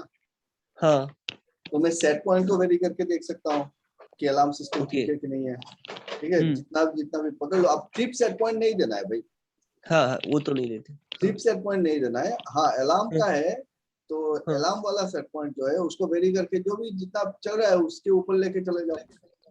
हाँ पकड़ लो अभी आपका ड्राम में 40% चल रहा है, आप सेट हाँ पॉइंट ही 41% कर दो तो अलार्म आ जाएगा, हाँ हाँ है ना। ओके। फिर इसको हाँ अपना 20% करके रख दो तो अलार्म सिस्टम ओके। समझ में आया। हाँ यहाँ पे सर। हार्ड स्विच है अलार्म का, वहाँ पे स्विच को बाईपास करके देख लो तो आ जाएगा। तो ये ओके काफी सारी और बातें हैं जो आपको जाननी पड़ेंगी। ये आधा अधूरा न देखो, ओके। नॉलेज एक ऐसा चीज है ना जो बहुत काम में आता है अगर आपको पूरा ज्ञान हो। कहते हैं ना a little learning is a dangerous thing, हाँ सर सही है। कि अगर आपको एकदम से पता नहीं है देन इट इज ओके, पता ही नहीं है तो क्या करो। लेकिन आधा अधूरा ज्ञान बड़ा खतरनाक होता है। सही फिर है। ऐसा लगेगा कि मैं तो सब कुछ जानता हूँ, फिर करने गए और बर्बाद हो गए सब। तो ज्ञान अगर हम्म लो तो पूरा ज्ञान दो, नहीं तो आधा अधूरा में बड़ा कंफ्यूजन होता है। पकड़ लो एक ब्रिज है और ब्रिज कंप्लीट नहीं हुआ है और 5 किलोमीटर लंबा ब्रिज मैंने बनाया और 3 किलोमीटर पे जाके ये खत्म हो गया और वो बाकी का 2 किलोमीटर खत्म किया ही नहीं और ब्रिज खोल दिया। ब्रिज नहीं था तो आदमी घूम के जा रहा था, स्विम करके जा रहा था। लेकिन ब्रिज है तो फिर आप गाड़ी लेके पूरा निकलोगे और 3 किलोमीटर के बाद सीधा नीचे, है ना। तो नॉलेज जब बिल्डअप करना शुरू किए हो तो इसका ब्रिज को कंप्लीट करो, खत्म करो, तब जाके पूरा का पूरा ज्ञान आएगा। आधा अधूरा ज्ञान लेके फंडा देने के लिए मत सीखो, तो ये फंडेबाजी हो जाएगी, है ना। तो आज के लिए यहाँ पे खत्म करते हैं। लोगों ठीक है के सर। पास ज्ञान बहुत है लेकिन वो ज्ञान इसीलिए वो रखते हैं अपने पास ताकि मैं दूसरों को बता सकूं कि देख पे क्या। इसलिए ज्ञान नहीं लेना है कि दूसरों के सामने अपने आप को हीरो बनाना है, तो वो मुझको सही है सर। हीरो समझे, वो मुझको जीरो समझे, उससे क्या मतलब है। मेरा काम है कि मेरा जो काम है वो काम मेरा कंप्लीट हो जाए, सही ढंग से हो जाए, वो चाहे मैं करूँ चाहे कोई और करे, सही है। ठीक है। तो काम होना चाहिए, फोकस वहां पे है कि काम सही ढंग से हो, अच्छे से हो, एफिशिएंसी अच्छा हो। क्योंकि एक इंडिविजुअल एक इंस्ट्रूमेंट का, एक इक्विपमेंट का जब एफिशिएंसी बढ़ता है तो उस कंपनी का एफिशिएंसी बढ़ता है और कंपनी का एफिशिएंसी बढ़ता है तो अपने देश का एफिशिएंसी बढ़ता है। सही है सर। तो फोकस वहां पर है, पर्सनल लेवल से ज्यादा पहले कंपनी का और पूरे देश का, है ना। चलो सही भाई, है sir. Bye bye. Thank you sir.